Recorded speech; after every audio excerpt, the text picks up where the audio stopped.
Uma ótima tarde a você que acompanha a programação do Canal do Boi. Há pouco aqui na nossa programação você acompanhava a Juliana Casanato e principalmente um shopping muito interessante mostrando um pouco da nossa pecuária. E é sobre a nossa pecuária que eu começo essa edição, sabe por quê? Porque a última semana foi realmente cheia de oportunidades e com grandes resultados. É por isso que eu vou receber agora, abrindo o programa, Jorge Zaidan, que está aqui comigo. Zaidan, um prazer recebê-lo mais uma vez aqui. Um excelente início de semana, ainda mais para falar de médias, falar de resultados. Canal do Boi sempre trazendo resultados para a pecuária nacional. Foi o que aconteceu com a Naviraí Camparino. Boa tarde, seja bem-vindo. Muito boa tarde, Fabiano. Boa tarde para todo mundo. E eu até antecipo o que você vai ver hoje no programa Mais Pecuária. Nós vamos destacar os leilões da Expogenética, que terminou ontem no Parque Fernando Costa, em Uberaba, Minas Gerais. O Canal do Boi, agora também na NET e na Claro TV, pelo canal 190, nas duas emissoras ou nas duas operadoras, transmitiu leilões com total liquidez, Fabiano. O mais importante é destacar isso. Todos os animais colocados à venda no pregão foram arrematados e, como já era de se esperar, o leilão que fechou a edição de 2018 da Expogenética, o Naviraí Camparino, obteve as melhores médias e fechando, desculpe o chavão aqui, fechando com chave de ouro esta edição, que teve uma grande participação, cobertura do Canal do Boi, que levou 2 unidades móveis até a capital mundial do zebu. O destaque de ontem, apenas para não tomar muito o seu tempo e dos agricultores, aqui, Fabiano, leilão Naviraí Camparino teve uma média superior a R$24 mil. Olha, vendendo 210 touros, aliás, 10 touros a mais do que o que estava previsto em catálogo.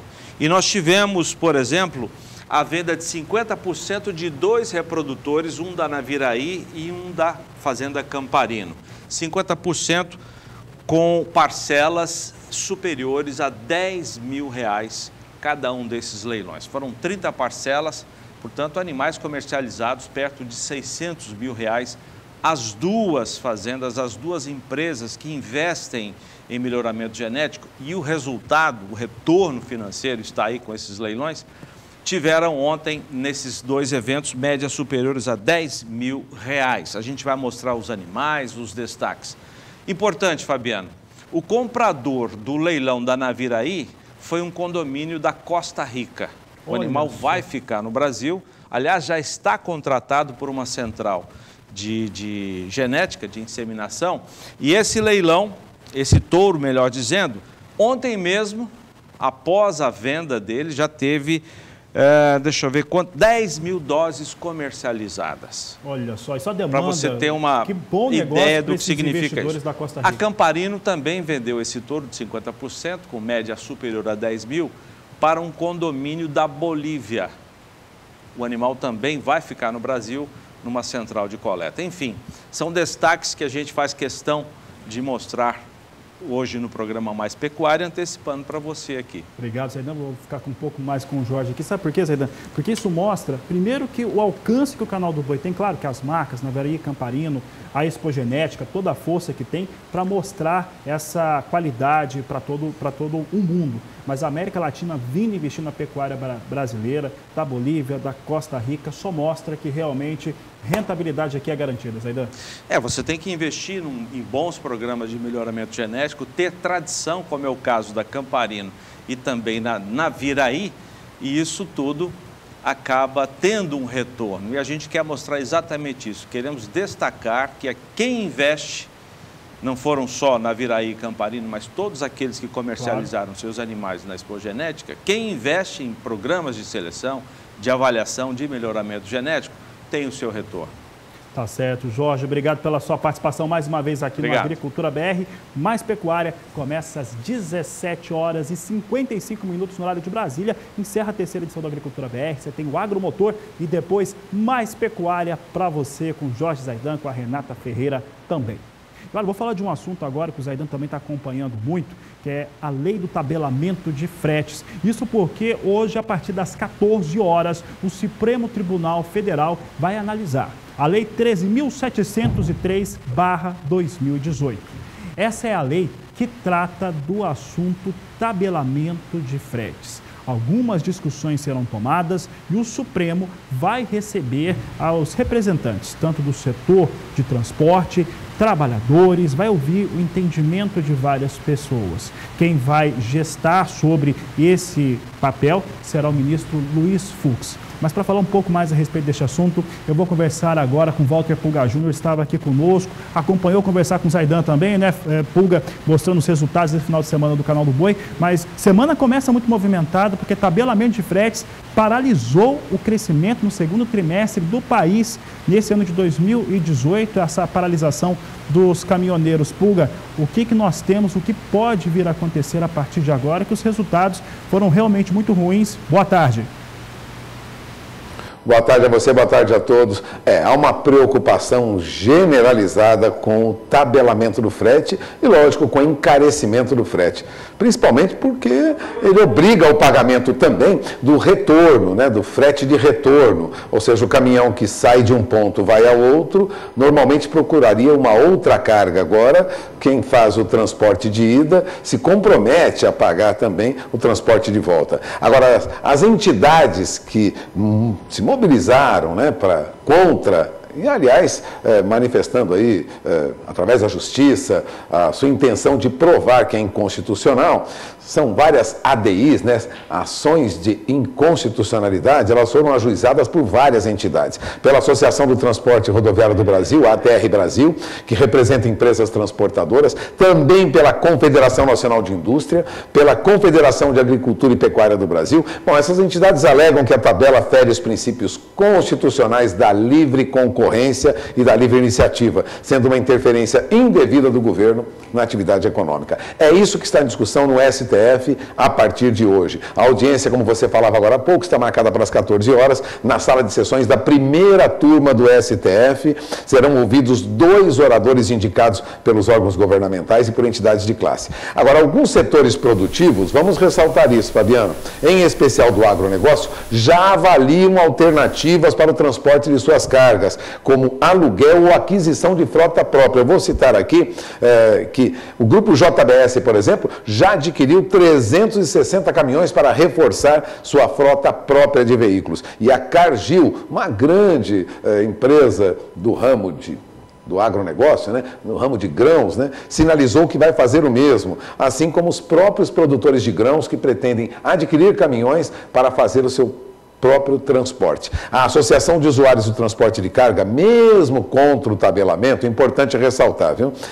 Contra esse tabelamento do frete, defende que no caso dele ser feito, sejam respeitadas as diferenças regionais. Além disso, a Associação Nacional dos Usuários de Transporte de Carga diz que já existem até cadeias produtivas em que os produtos têm baixo valor agregado. Portanto, a diferença regional deveria ser respeitada, né? Entre os meses de julho e agosto, a ANTT, a Agência Nacional de Transporte Terrestre, realizou uma tomada de propostas para colher sugestões para o aprimoramento aí dessa metodologia e os parâmetros para a elaboração dessa tabela de frete. Tudo isso é discutido agora, a partir das 14 horas de hoje, horário de Brasília, lá no STF. Bom, é esperar para conferir, mas há uma luta já pelo frete sem tabela e a perspectiva é de que se decida se é ou não constitucional a aplicação de tabelamento, né? No passado isso foi muito ruim, o país tem uma péssima experiência com isso, Fabiano, por isso essa preocupação aí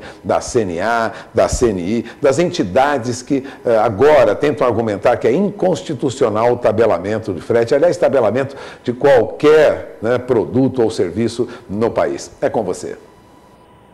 Lembrar de 2 questões importantes. No começo do mês de junho, o CAD, o Conselho Administrativo de Defesa Econômica, ele classificou o tabelamento como uma ação muito parecida com aquela de formação de cartel. Isso lá, o CAD, lá no começo do mês de junho. Um outro fator também, Pulga, que eu lembro agora, é que eu conversava no começo desse mês, fiz uma entrevista com o professor Marcos Fava Neves, e ele falava o seguinte: essa conta da aquisição da frota própria por diversas indústrias do agronegócio brasileiro, uma hora vai chegar. Veja só, você falava aqui do JBS fazendo aquisição de mais unidades, 300 unidades. JBS já tem feito aquisições também de milho na Argentina por considerar mais barato. Tem a Cargill, tem outras médias empresas que estão fazendo a mesma coisa. O que o país precisa é de uma solução real, definitiva para essa questão do transporte de suas riquezas. Pulga, eu vou trazer agora o dólar para a gente poder conversar sobre o dólar agora. Veja conosco agora como é que vem o dólar comercial sendo negociado. Você tem o dólar já na tela. Observe que o dólar agora ele vem com um movimento de queda. Nesse momento, ao Pulga ao vivo, 1,09% de queda a R$ 4,05 mais 8 está na tela. Vamos voltar a falar com o Pulga. Pulga traz agora movimentação do dólar hoje, uma queda um pouco mais expressiva, vai perdendo 1%. Pulga, o que acontece no mercado neste momento? Olha, o que acontece é que o dólar também perde valor frente a outras moedas no mundo, né? Chegou a cair aí perto de R$ 4,05, mais de 1%, viu, Fabiano? Bom, o dólar já operava em queda desde a abertura dos negócios nesta manhã, para se ter uma ideia, por volta de 9 horas e 55 minutos, horário de Brasília, pouco antes das 10 horas de manhã, no horário de Brasília, nós já tínhamos um recuo de 0,44%, o dólar já caía daquela faixa de 4,9, 4,10 para 4,8, agora já opera na faixa de R$ 4,05.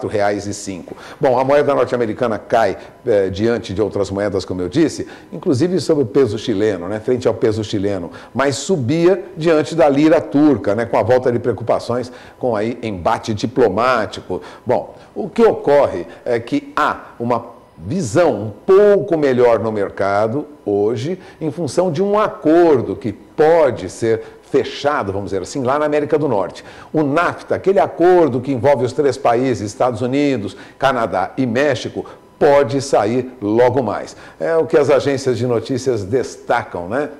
São pontos destacados hoje no noticiário internacional. Se esse acordo, que já foi rompido, ou pelo menos teve a ameaça do presidente Donald Trump, realmente for reelaborado, redefinido, alguma notícia positiva pode ocorrer no mercado. É o que está ocorrendo. Agora, de olho sempre no dólar, porque o que ocorre na América do Norte, seja através desse acordo entre os 3 países da América do Norte ou não, vai interferir mesmo no seu bolso, né?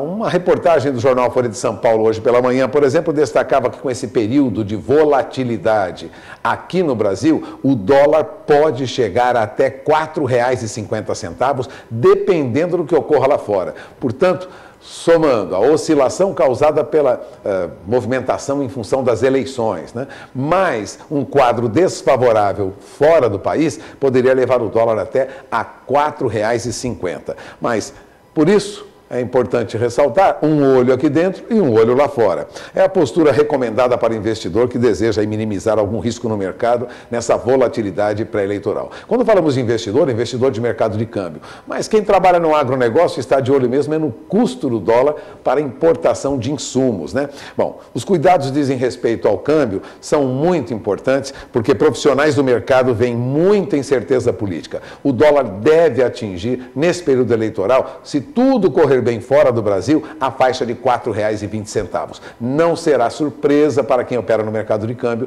que atinja R$ 4,20. Surpresa seria se com agravamento de problemas fora do Brasil, nós teríamos o dólar até a R$ 4,50. Por isso, sempre repetimos, de olho na informação, porque ela pode alterar o seu negócio, o rendimento, né, e a movimentação no seu negócio. Você que trabalha com grãos, principalmente, de olho na informação. Fabiano? Obrigado, Pulga. Uma boa tarde para você. Walter Pulga Júnior trazendo informações muito importantes. Semana começa, como você viu, de maneira muito agitada. Esse fator que nós vamos ter, essa discussão do Supremo Tribunal Federal, vai falar sobre constitucionalidade. E esse tema é extremamente importante em torno do tabelamento do frete. Uma outra questão, que é essa movimentação no cenário estrangeiro, o NAFTA, acordo entre México, Estados Unidos e Canadá, também mexe com a moeda americana, mexe também aqui com o cenário brasileiro. Então, como o Pulga disse, sempre de olho na informação, a Agricultura BR vai trazendo durante todas as suas edições um resumo de como a economia ela impacta sobre o seu negócio, seja na pecuária, seja na agricultura.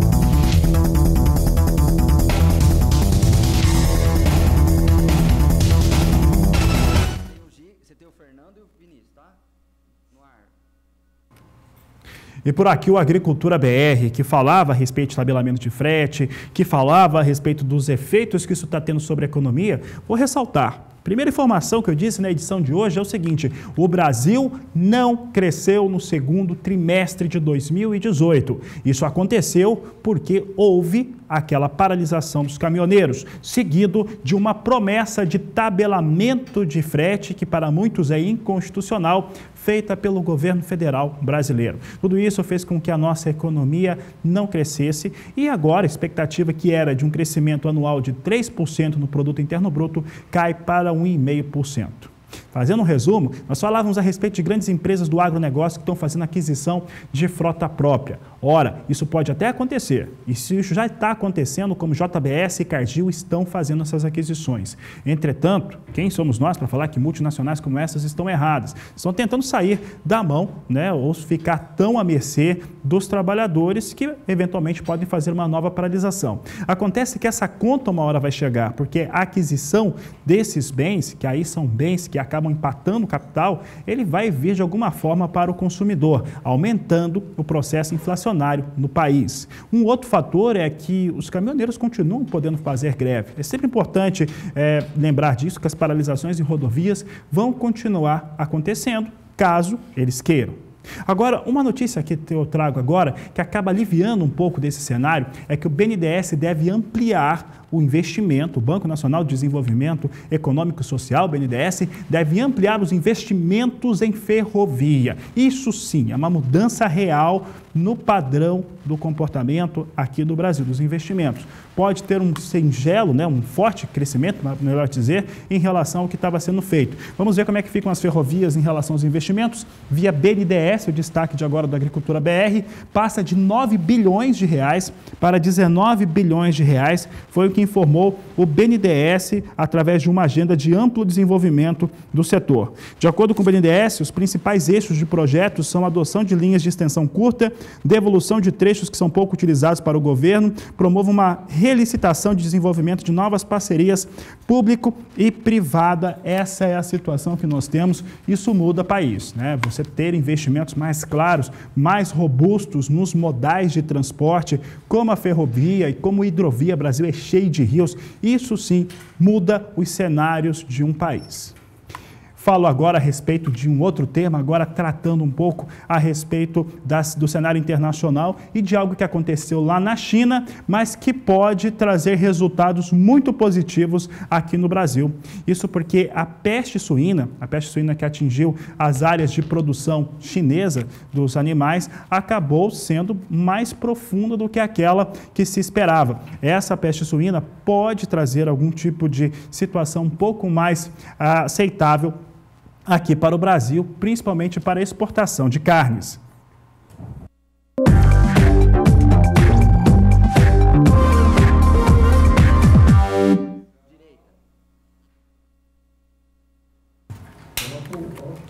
Por aqui o Agricultura BR agora segue trazendo a participação do telespectador. Eu sempre lembro que a sua participação é determinante aqui no programa. Olha só, Para participar é simples, você participa através do Twitter e do Facebook do Agricultura BR. E também, claro, pelo nosso WhatsApp. O número é 6799656-2266. 6799656-2266. Vamos saber quem está participando agora conosco. Você tem aqui a participação de Andrei Pimentel, de Dois Irmãos do Tocantins, no estado do Tocantins. Olha só, quando volta a chover no Tocantins, a pergunta dele está bem precisa em relação ao que ele está querendo saber. Em qual mês se regularizarão as chuvas para o plantio da soja? Pessoal quer fazer o cultivo aí em relação à soja, também do Tocantins, precisa saber quando vai ter condições de solo, umidade adequada. E quem responde é Juliana Rezende, sua primeira participação aqui na Agricultura BR desta segunda-feira. Olá, Juliana, seja bem-vinda, uma boa semana para você. O telespectador de Tocantins quer saber quando chove. Juliana, boa tarde.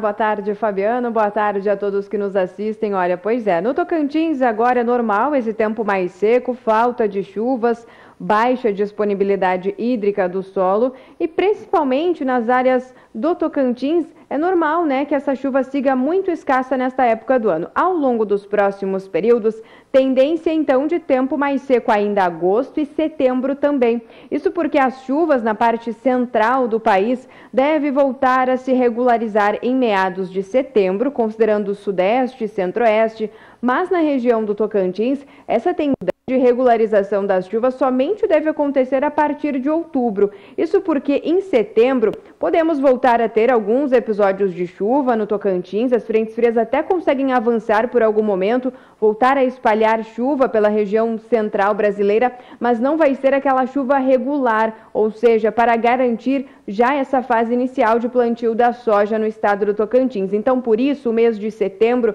ainda deve ser marcado pelas chuvas irregulares na região.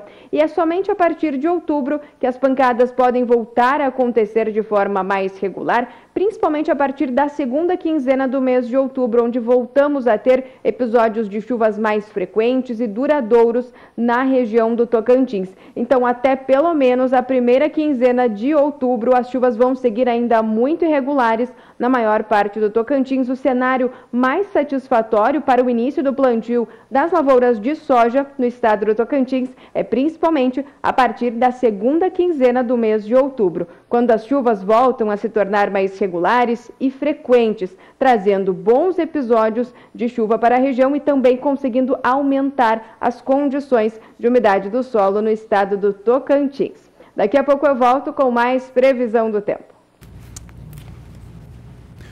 Obrigado, Juliana. Daqui a pouco você volta com mais atrações aqui no Agricultura BR, falando aqui um pouco mais a respeito do mercado da soja, então as condições de soja também climáticas que a Juliana traz para nós. Agora falamos sobre o mercado da soja, vamos saber um pouco como é que vem os negócios com soja na Bolsa de Chicago. Você acompanha comigo como é que vem as posições sendo negociadas agora. Veja só que a posição de setembro perde 4 centes de dólar. Novembro também vai perdendo 4 centes. Aqui nós temos 8 dólares e 51 centes mais 4 para a posição de novembro. Janeiro, 8 dólares e 64 centes o bushel. As três posições agora vão perdendo cerca de 0,5%, quase 0,5%, que elas vão perdendo, 0,4% agora. E a posição de março perde também, vindo para 8 dólares e 79 centes por bushel. São os negócios que nós temos com soja em Chicago agora. Daqui a pouco e durante toda a edição, você acompanha as informações para soja, para dólares, os elementos que impactam o seu negócio. E olha, daqui a pouco a Agricultura BR fala sobre valores de negociação para oleaginosa e você já sabe, participar é simples, é só mandar uma mensagem, foto, vídeo, aquilo que você quer ver no programa. Você manda aqui no nosso WhatsApp. O número é 67996562266, está lá na tela, já estou vendo que está na tela. Então manda a sua mensagem, aproveita que nós vamos para o intervalo comercial e manda a sua participação aqui para nós. Nós vamos para o intervalo, mas não antes de trazer um destaque, uma informação muito importante para você, amigo pecuarista dos parceiros do SBA. Com Fosfosal, o meu gado melhorou, o meu lucro aumentou e a vida sossegou. Bem-vindo à segunda temporada do Momento Fosfosal, o multimineral injetável que estimula o seu rebanho nos momentos de desafio da sua propriedade. E para essa temporada, preparamos para você uma série de depoimentos de pecuaristas por todo o Brasil que usaram e comprovaram a eficácia de Fosfosal, aumentando a lucratividade da fazenda. Acompanhe no vídeo.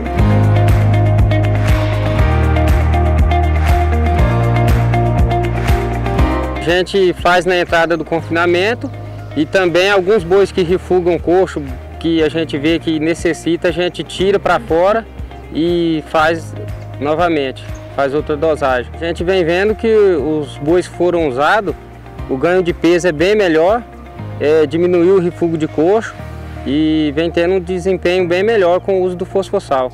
Entrada de animais em confinamento e adaptação de coxo. Esse era o desafio dessa propriedade. Bruno, explica pra gente qual o estresse gerado nessa situação e de que maneira a Fosfosal resolveu o problema nessa propriedade. O Fosfosal é um multimineral injetável e ele ajuda muitos animais nessa adaptação de coxo. Então os animais eles chegam na fazenda com uma dieta completamente diferente, então ele tem que passar por esse processo de adaptação.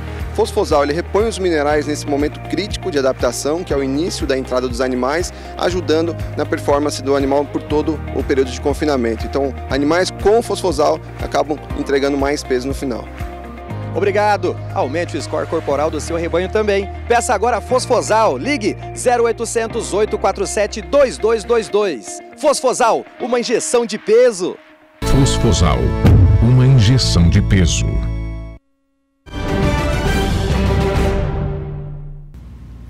E o Agricultura BR agora fala sobre um tema que esse ano especialmente está sendo marcante.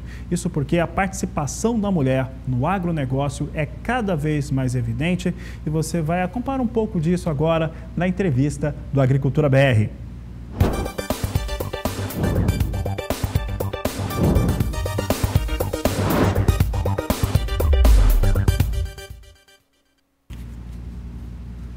Olha, é um ano marcado por um grande congresso que vai acontecer no mês de outubro, a qual o Canal do Boi, o Sistema Brasileiro do Agronegócio, apoia essa iniciativa e que é marcado também pela participação cada vez mais forte da mulher dentro dos cenários de gestão e também de atividades técnicas, de pesquisa e muito mais do agronegócio brasileiro.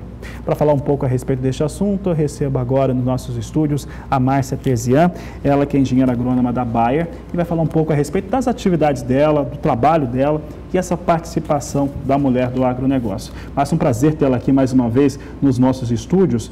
E quando nós falamos da mulher no agronegócio, nós estamos falando de um acontecimento, né? Nós temos cada vez mais, principalmente nos últimos 10 anos, marcado por um crescimento muito forte dessa participação.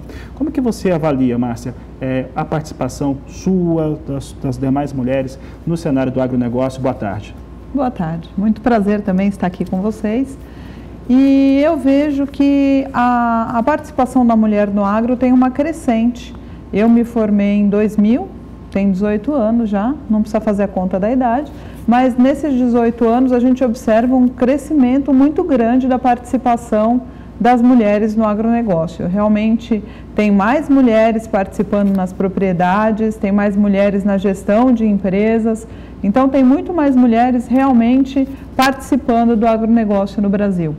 Márcia, hoje se fala muito da questão do empoderamento da mulher, mas na verdade é uma ocupação de um espaço que de certo modo é da mulher e acabava que não estava sendo ocupado. Como é que você entende isso?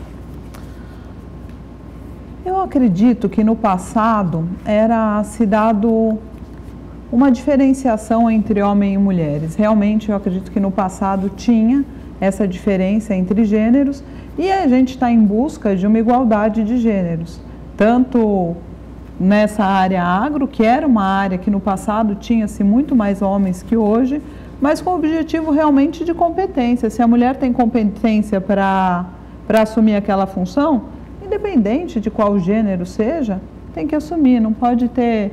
O que a gente acredita é que não pode ter disseminação por gênero, é por competência. E hoje eu vejo que tem muito mais mulheres realmente nessa área de liderança no agro. Márcia, você trabalha numa empresa que é uma multinacional, a Bayer, e eu lembro de quando, em feiras, quando visito os estandes da Bayer, quando entrevisto os pesquisadores, os técnicos, nós temos ali um equilíbrio de participação total. Eu já conversei com pesquisadoras, com pesquisadores, evidentemente. Fora do Brasil, essa realidade já está mais expressiva no seu entendimento? Eu acredito que, pensando como Bayer, a Bayer é uma empresa que realmente ela foca na equidade de gêneros. Então, tanto no Brasil como nos demais países, tem bastante mulheres trabalhando, porque isso já vem da cultura da empresa. Então, como cultura Bayer, esse empoderamento feminino ele está disseminado em todos os países. Agora em outubro nós temos o Congresso Brasileiro das Mulheres no Agronegócio, vai acontecer em São Paulo, estava dizendo que o Canal do Boi apoia, nós temos trazendo entrevistados aqui para falar um pouco a respeito deste evento. Esse tipo de evento, para reunir essas lideranças, ele é importante para o setor? É importante também para a participação da mulher, no seu entendimento? É importantíssimo esse tipo de evento. Primeiro, para disseminar o que tem acontecido no campo, para ter essas mulheres reunidas, que a mulher tem um jeito diferente de ver todos os negócios do que o homem. Melhor ou pior, a gente não vai discutir aqui, mas é diferente. E a gente acredita que essa junção de homens com mulheres tomando decisões para o futuro do agronegócio brasileiro faça todo sentido. E um evento pensando no agronegócio de mulheres, ele é muito, muito, muito bem-vindo para realmente colocar a importância e a gente conseguir mostrar o que vem sendo feito por trás das câmeras, nas fazendas, dentro e fora da porteira. Márcia, você falou quando você se formou em 2000, vou fazer uma analogia aqui. Me formei em 2001, eu fiz mestrado e em 2005 terminei, a classe era basicamente formada por homens, eram 30 pessoas, 20 pelo menos eram homens. E os cenários que eu vejo hoje nas novas turmas é totalmente equilibrado. Eu lembro de uma turma de agronomia, no qual dei uma palestra uma vez, que tinha lá muito mais homens, e é uma realidade totalmente distinta do universo atual. Essas posições também, no caso da agronomia, né, que é a sua formação, veterinária também, zootecnia, cada vez mais mulheres participando. E o equilíbrio hoje acontece quase como nas áreas de humanas, por exemplo? Eu não sei se está como na área de humanas, mas com toda certeza hoje tem muito mais mulheres que estão fazendo os cursos de agronomia do que tinha-se no passado. O meu ano, que foi um ano considerado que tinha muitas mulheres, 20% só das pessoas que faziam engenharia agronômica eram mulheres. Então era considerado muito, foi um ano que tinha muitas mulheres. Hoje está se aproximando a 50%. Hoje tem bastante mulheres realmente no campo, na agronomia, e antigamente essas mulheres iam muito para pesquisa, né, no passado. Hoje tem muitas mulheres que estão na extensão rural mesmo. O que também é outra diferença do que acontecia quando eu me formei para hoje. O campo está mudando. O campo está mudando. Tá certo, Márcia. Márcia, quero agradecer a sua participação. Você vai participar do Congresso agora no mês de outubro? A gente vai participar, inclusive a gente colocou um concurso, vai ter um prêmio, a gente vai fazer a divulgação do prêmio. A divulgação não, né? A gente vai dar os troféus do prêmio nesse congresso no dia 24 de outubro. E o prêmio é justamente para a gente conseguir mostrar o trabalho que vem sendo feito pelas mulheres que vão entrar num site para se candidatar, para colocar o seu programa de gestão que vem sendo feito na fazenda e mostrar as inovações que ela vem fazendo, principalmente na parte de sustentabilidade, tanto na parte ambiental, social e econômica, para mostrar realmente o que a mulher está fazendo de diferença no campo. E as mulheres podem entrar no site premiomulheresdoagro.com.br, se inscrever e colocar o seu trabalho lá, que vai ter um monte de avaliadores para definir quem serão as 9 finalistas. Muito bom, esse é um prêmio que é realizado, né? Está sendo realizado pela Bayer e pela BAG. Isso. Tá certo, Márcio, obrigado pela sua participação aqui na Agricultura BR. Obrigada a vocês, foi um prazer estar aqui. Tá certo, uma boa tarde para você. O Agricultura BR vai para um rápido intervalo comercial. Daqui a pouco nós vamos falar a respeito de café, como é que vem a evolução, ou melhor dizendo, né, involução dos preços, principalmente no mercado futuro, negociando café arábica na Bolsa de Nova York. Você vai ter também os valores aqui, o reflexo dele no mercado físico brasileiro. Nós vamos para o intervalo e voltamos já. Agricultura BR de volta, já estou aqui com a minha colega Carla Lauton. Olá, Carla, boa tarde, seja bem-vinda. Olá, Fabiano, muito obrigada, boa tarde a todos. E nós vamos ver agora os preços praticados para o milho.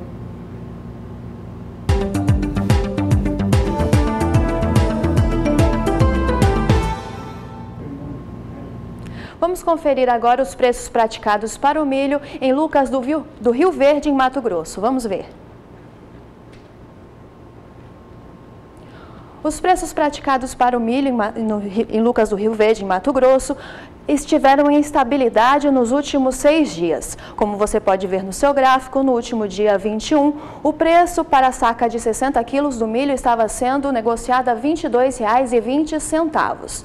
Já no dia 22, um leve aumento sendo negociado então a R$ 22,45 a saca. No dia 23, um leve recuo sendo negociado então a R$ 22,15 a saca de 60 quilos. No dia 24, a saca teve mais um recuo sendo negociada a R$ 22,10. E hoje, como você pode ver no seu gráfico, em Lucas do Rio Verde, o milho está sendo negociado a R$ 22,20 a saca de 60 quilos. E, Carla, no Rio Grande do Sul, o produtor gaúcho já está implementando a sua safra de milho 2018, que, para falar bem a verdade, cada vez mais perde espaço para outras culturas. É o que nós vamos ver agora com Annelise Nicolodi. O milho apresentou leve alta, cerca de 1,31%, chegando aos R$ 37,00 aqui no Rio Grande do Sul, onde o plantio deve ganhar força nos próximos dias, dependendo, é claro, das condições climáticas. Segundo a Emater, a safra desse ano deve ter números muito semelhantes ao do ano passado, quando o estado gaúcho plantou 728.400 hectares. A área de cultivo vem diminuindo e, segundo a Conab, é considerada a menor desde 1970. Do Rio Grande do Sul, Annelise Nicolodi, para o SBA. Daí a Annelise, lá no Rio Grande do Sul, falando um pouco a respeito dessa pontuação do produtor gaúcho mesmo, questão do interesse sobre o cultivo do milho. Bom, o cereal vai começar a ser cultivado, está indo para o campo e nós vamos saber agora como é que está o clima para o cultivo, como é que fica essa questão climática. Quem responde é a Juliana Rezende, que volta ao Agricultura BR. Juliana, como é que está a previsão do tempo para o Rio Grande do Sul? Olha, Fabiano, nos últimos dias a chuva vem acontecendo de forma bem frequente no Rio Grande do Sul. É por isso que os índices de umidade no solo no estado gaúcho estão bastante elevados. Justamente é um dos cenários de solo mais úmido no Brasil. Os índices variam de 90% até 100% em grande parte do estado, achando até algum índice de encharcamento em áreas da faixa leste do Rio Grande do Sul. Agora, nos próximos dias, tem mais chuva. A partir desta quarta-feira, já volta a chover no Rio Grande do Sul. É uma nova frente fria que provoca pancadas. E aí essa chuva vai ser bastante expressiva, principalmente na metade sul gaúcha. A chuva vai garantir até potencial para alguns temporais. Essa chuva vai seguir acontecendo então a partir da quarta-feira e até o final da semana as instabilidades vão predominar no Rio Grande do Sul. No norte do estado é que a chuva é mais fraca e aí os acumulados ficam em torno de 15 milímetros. Durante este período, em relação à temperatura, ela não vai cair mais agora ao longo desta semana porque tem previsão de chuva. Então a temperatura mínima vai seguir em torno de 7 a 9 graus, já sem risco para geada, diferente do que aconteceu neste final de semana, em que o frio ganhou intensidade no sul do Brasil e garantiu a ocorrência de geada em pontos do interior gaúcho. Agora, a partir das próximas semanas, entre os dias 2 e 6 de setembro, a chuva vai seguir ainda concentrada no Rio Grande do Sul, dessa vez mais concentrada na metade leste do estado. No interior não tem previsão de chuva, é o tempo seco que vai predominar. Claro que algum dia ou outro a temperatura vai voltar a cair ainda. Só que até meados de setembro, até o dia 11 mais precisamente, esse tempo instável vai seguir predominando. Tem risco então para pancadas de chuva, só que não é uma chuva tão forte e volumosa. Chuva mais intensa nesta semana. A partir da próxima semana, chuvas perdendo intensidade no Rio Grande do Sul. Então, para os produtores de milho que vão começar as atividades de plantio já ao longo das próximas semanas, essa chuva mais fraca acaba trazendo um cenário mais satisfatório, porque não atrapalha e não causa tantos transtornos em relação a essa fase inicial do plantio do milho no Rio Grande do Sul. Daqui a pouco eu volto com mais previsão do tempo. Tá certo, Juliana, até daqui a pouco então, porque por aqui o Agricultura BR agora muda de cultura para falar a respeito do café.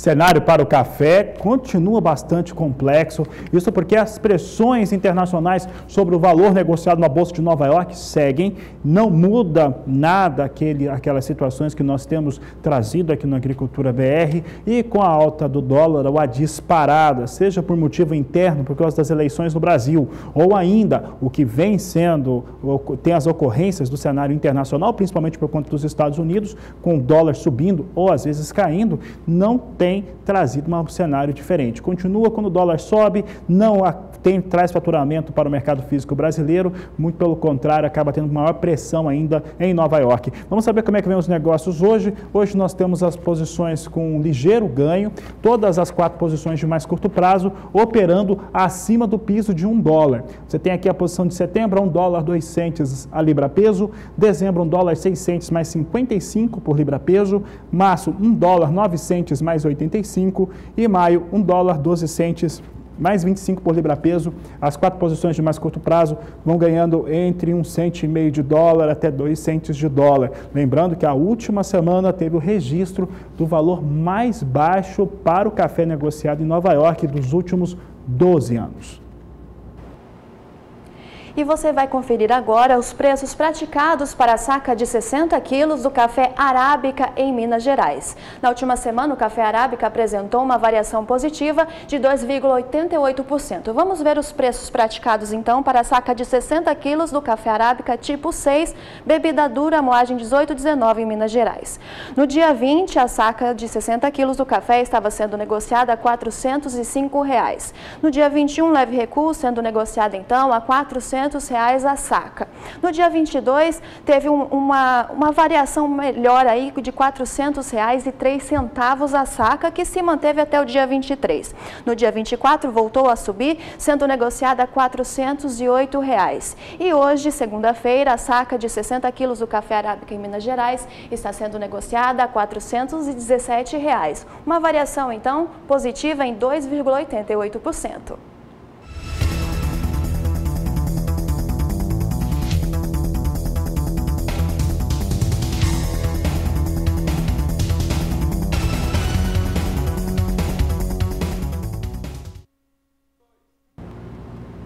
E daqui a pouco a Agricultura BR destaca para você informações importantes a respeito de um grande evento que fala sobre recuperação judicial, os efeitos jurídicos, leilões também que acontecem neste cenário. E nós vamos para um rápido intervalo comercial. Voltamos já. E nesta próxima terça e quarta-feira acontece um grande evento em São Paulo que trata a respeito da insolvência empresarial. São temas que serão tratados como a recuperação, as questões que são ligadas aos leilões judiciais e muito mais. Para falar um pouco a respeito deste grande evento, o Walter Pulga Júnior conversou com Roseli Cruz, que preside a instituição que trata exatamente desse assunto. Doutora Roseli, vamos explicar primeiro, antes de falar da importância desse congresso, o que é o IBAJUDE. O que é o IBAJUDE? Pulga, obrigada pela oportunidade. O IBAJUDE é um Instituto Brasileiro de Administração Judicial. O Instituto foi fundado em 2013. Eu tenho aqui o orgulho e a alegria de dizer que eu sou a fundadora. Nasceu como um sonho de realizar e melhorar o ecossistema de insolvência do Brasil. Ou seja, de quem trabalha com empresas em recuperação, empresas em estado falimentar. Exatamente. Quando se pensar que uma empresa ela passa por alguns momentos de crise, ela pode resolver sua crise no ambiente normal de mercado, ou ela pode utilizar de um instituto, que é a lei, justamente, que é o Instituto de Recuperação, o Instituto de Recuperação de Empresas, que está na lei. Né? E nesse ambiente de recuperação é a chance que a lei dá para a empresa se recuperar. E em virtude desse ambiente, que a gente está falando aqui, recuperação de empresas na seara do judiciário, né? A figura do administrador judicial, que é justamente a figura para a gente, que é extremamente importante, que entendemos que para o resultado, se for possível recuperar a empresa no ambiente do Poder Judiciário, o administrador judicial, ele tem o papel de conectar todos os stakeholders do processo. O que eu quero dizer com isso?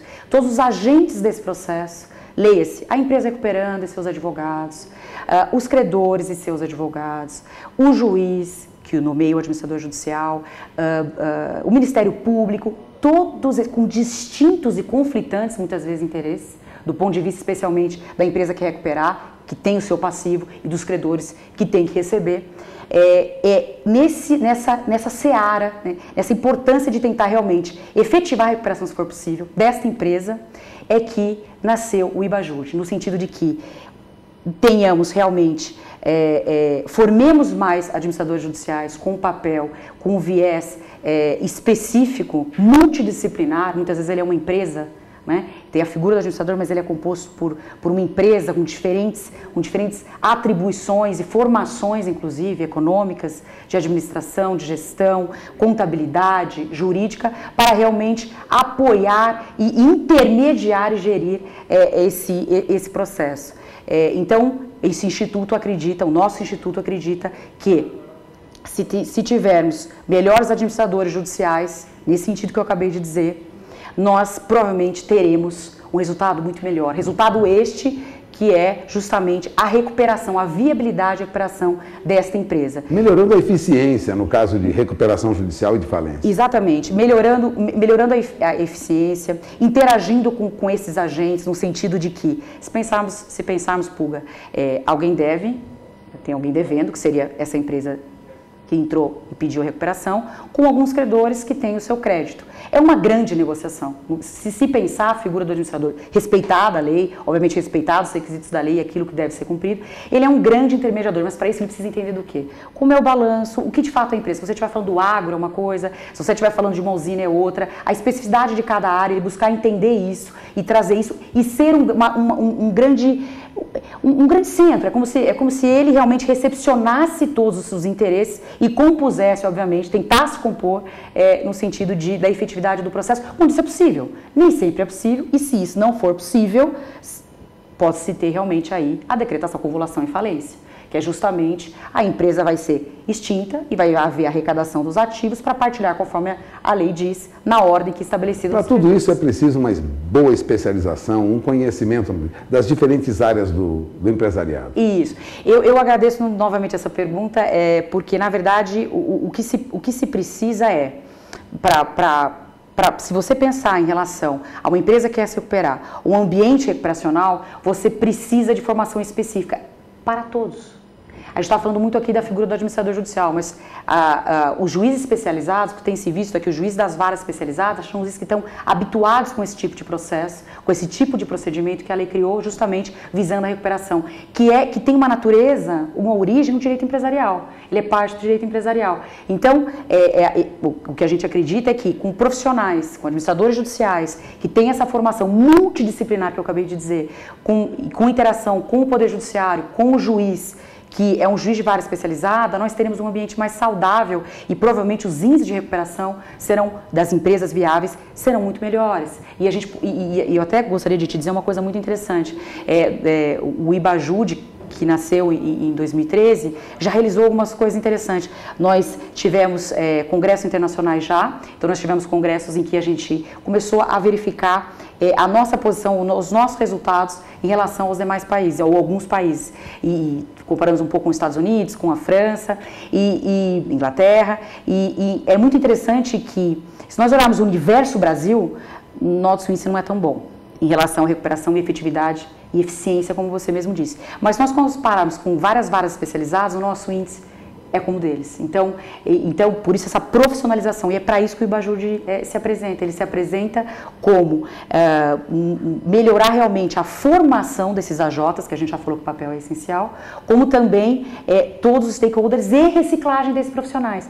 Porque o que se tem de melhores práticas, o que se tem, nós temos aí questões que foram direcionadas por alguns magistrados, e perícia prévia, por exemplo, é uma delas, a questão da audiência em que se chama todo mundo a debater, todos os agentes ao debate, para que ali se negocie. Agora, tudo isso vai ser discutido agora num congresso que o IBAJUD realiza em São Paulo nos dias 28 e 29 de agosto. Vamos falar desse congresso. É o primeiro congresso internacional de insolvência empresarial? Olha, eu tenho orgulho de dizer que estamos, é o primeiro, 28 e 29, é o primeiro congresso que reúne mais de 50 palestrantes especializados com os temas mais diversos em 2 dias. Nós teremos mais de 300 pessoas, vai ser uma discussão muito rica do ponto de vista empresarial, especialmente num país em crise, no sentido de que realmente a utilização do mecanismo da recuperação é tão importante para a economia, sempre é. Mas num país em crise isso se eleva, e nós teremos as maiores autoridades no sentido de conhecimento da matéria, de divulgação de casos, discussões de matérias relevantes.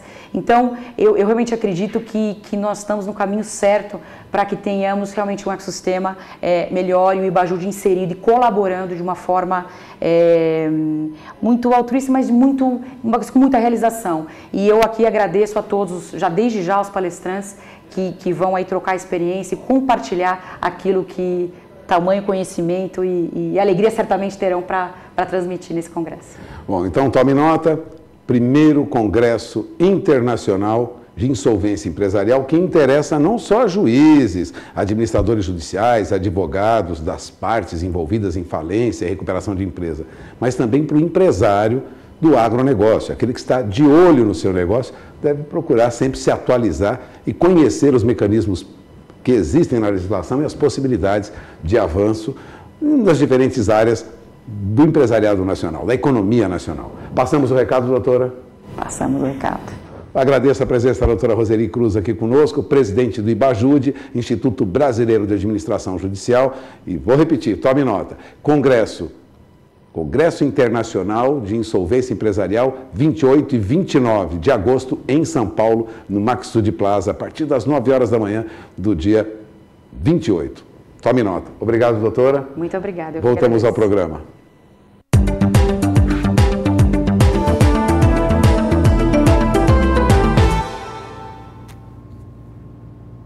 E a produção de cana-de-açúcar desabou para 1.700.000 toneladas na primeira quinzena do mês de agosto.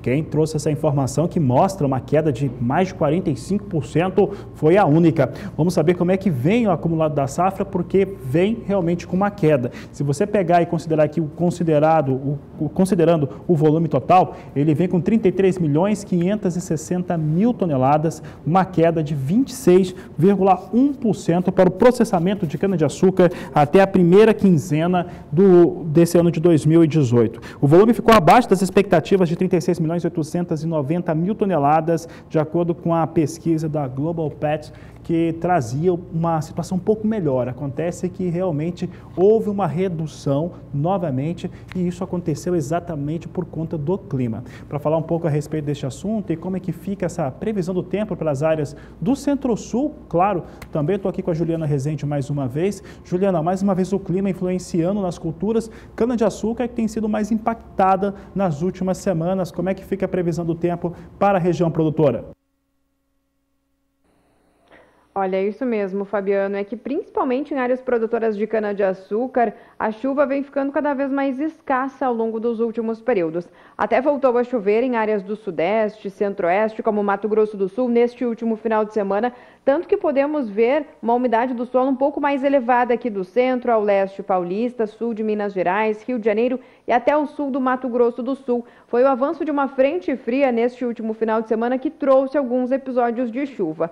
Claro que essa chuva ela não consegue reverter a situação total em relação aos baixos índices de umidade do solo, isso porque essa chuva também segue muito localizada. Áreas do interior de Minas Gerais, norte de São Paulo, Goiás, Mato Grosso, a chuva não está acontecendo e por isso a umidade do solo segue baixa nessas regiões. Para os próximos dias não tem previsão de chuva também. Isso porque a gente vai voltar a ter um padrão de chuva concentrada no sul do Brasil. Agora, a partir desta quarta-feira, uma nova frente fria consegue provocar pancadas de chuva na maior parte da região sul. O Mato Grosso do Sul até consegue ser um pouco mais influenciado, garantindo alguns episódios de chuva. Essa chuva ainda não consegue chegar entre São Paulo, Minas Gerais. No Espírito Santo tem alguns episódios de chuva, mas de forma bem fraca. A chuva mais volumosa fica restrita ao Rio Grande do Sul. A partir da semana seguinte, a gente vai ter o avanço de um sistema frontal. Tanto que vamos voltar a ter alguns episódios de chuva no leste de São Paulo, todo o litoral da região sudeste, mas de forma geral vai ser a região sul que ainda recebe chuvas abrangentes. Dessa vez a chuva começa a perder intensidade na região sul. Ainda tem alguma chuva que pode acontecer no sul do Mato Grosso do Sul, mas ainda são pancadas muito localizadas que não conseguem se espalhar por grande parte das áreas produtoras de cana-de-açúcar, tanto do sudeste como também do centro-oeste. E até pelo menos o dia 11 de setembro, chuva frequente na região sul, agora a cada vez mais fraca e também perdendo força entre o sudeste e centro-oeste, nada de chuva até pelo menos os primeiros 10 dias do mês de setembro. Então, durante as próximas semanas, as chuvas vão ficar cada vez mais concentradas na região sul. Não tem previsão de chuva abrangente com forte intensidade entre principais áreas produtoras de cana do sudeste e centro-oeste. Por isso, essa situação de baixa disponibilidade hídrica do solo vai permanecer e ainda pode prejudicar alguns canaviais de grande parte da região central do país. Daqui a pouco eu volto com mais previsão do tempo. É com você, Fabiana. Obrigado, Juliana. Daqui a pouco nós voltamos a falar da previsão do tempo. E daqui a pouco a Agricultura BR volta com participação do telespectador. E para participar, você já sabe, você participa através do Twitter e Facebook do Agricultura BR e também do nosso WhatsApp. O número é 679-9656-2266. Nós vamos para o intervalo e voltamos já. E o Agricultura BR traz em destaque agora a sua participação do telespectador, agora no quadro Somos Todos Produtores. E hoje a participação vem de um telespectador do Paraguai, lá da região de Santa Rita. Quem participa conosco é o Silvano. E olha só, por lá parece que teve uma geada, a temperatura caiu bastante no Mato Grosso do Sul, Paraná, Paraguai. Parece que teve uma geada e isso afetou algumas culturas de produção, inclusive a canola. É o que nós vamos acompanhar agora no vídeo enviado pelo telespectador.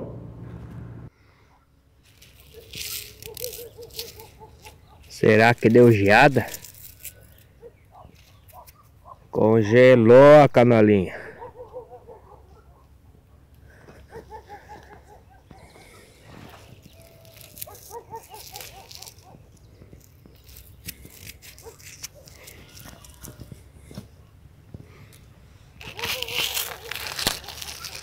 Tudo duro.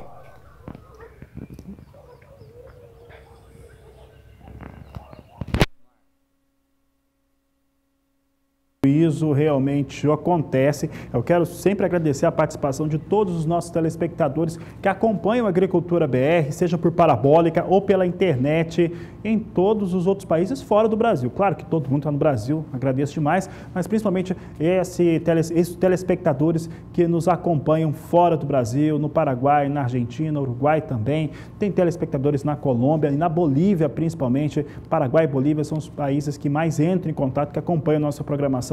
Um grande abraço a todos. De qualquer maneira, a temperatura caiu mais intensamente no Paraguai, teve a geada e nós vamos saber agora com a Juliana Rezende como é que fica o clima nesta importante região de produção. Lembrando que o Paraguai abre o calendário de cultivo de soja juntamente com a maior parte dos estados aqui do Brasil. No caso, a partir do dia 15 de setembro. Juliana. Pois é, Fabiano, estes últimos dias foram marcados então por muito frio. Foi uma massa de ar mais seco que acabou avançando pelo sul da América do Sul e por isso garantiu esses episódios de geada até na região do Paraguai. As temperaturas ficaram negativas agora neste final de semana. Agora, a boa notícia é que ao longo desta semana esse frio vai perder intensidade, a temperatura começa a subir de forma mais gradual. Ao longo desta semana já não tem mais risco para geada, porque o frio mais intenso acontece principalmente até hoje, essa segunda-feira. A partir de amanhã, temperatura aumentando e já sem risco para geada na região do Paraguai. Em relação aos próximos dias, ao longo desta semana, até o dia 1º de setembro, tem previsão de chuva no Paraguai, nas áreas mais ao sul principalmente, no norte e também na faixa oeste é o tempo seco que vai predominar. A temperatura aumenta de forma mais gradual. As mínimas agora não vão ficar tão baixas como aconteceram neste final de semana.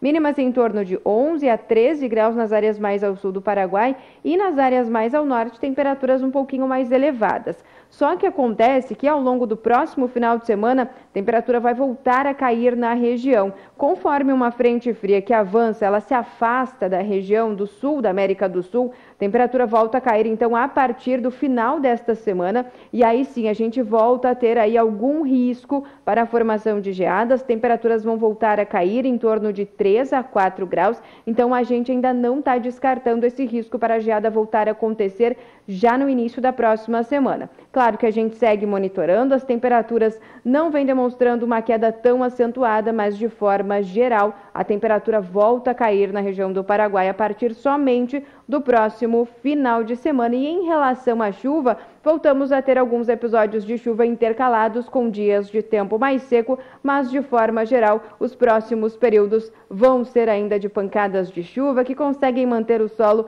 com bastante umidade, garantindo aí bom desenvolvimento para as culturas de inverno que não foram afetadas pela geada nesses últimos dias. Hoje eu encerro por aqui a minha participação, mas amanhã eu volto com mais previsão do tempo. Boa tarde a todos. Obrigado pela participação, Juliana Rezende. Uma boa tarde para você. Até amanhã. Amanhã ela volta aqui no Agricultura BR. Quero aproveitar para agradecer os nossos telespectadores no Paraguai mais uma vez. Você viu o cenário ali, mapa de chuvas, dando condições, né, primeiro de desenvolvimento das culturas de inverno e também de cultivo. Lembra que soja entra no Paraguai no mesmo calendário que acontece no estado do Mato Grosso do Sul, por exemplo. Nosso grande abraço, então, para o telespectador Silvano, de Santa Rita, no Paraguai. E também agradeço aqui o nosso colega Técio Franco, que tem tudo a ver aqui com o país vizinho. O Agricultura BR vai para um rápido intervalo comercial. Daqui a pouco nós voltamos e vamos falar sobre soja, mercado internacional e dólar também. Hoje o dólar está caindo pouco mais de 1%. São assuntos de logo mais aqui no Agricultura BR.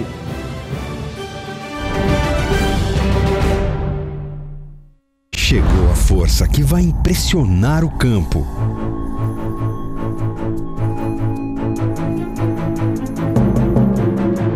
Nova Série H LS Tractor.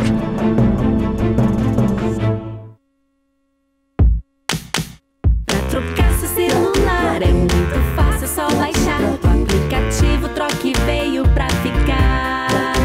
Celular usado ou novo, compra, venda, acessórios. Seguro, você pode confiar.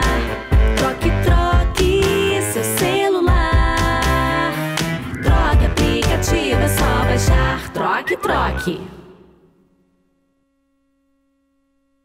Direto de Campo Grande, Mato Grosso do Sul. Vem aí, Mega Leilão Montana 2018. Dia 1º de setembro, sábado, às 2 da tarde. Em oferta, 100 touros top 1 a 3%. Animais robustos com peso médio de 350 quilos e altamente avaliados. Se tem avaliação, tem padrão. Mega Leilão Montana 2018. Dia 1º de setembro, sábado, às 2 da tarde. Realização Central Leilões.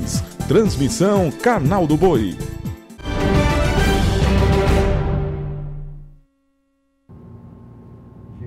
Agricultura BR de volta e agora falamos um pouco mais a respeito do mercado da soja.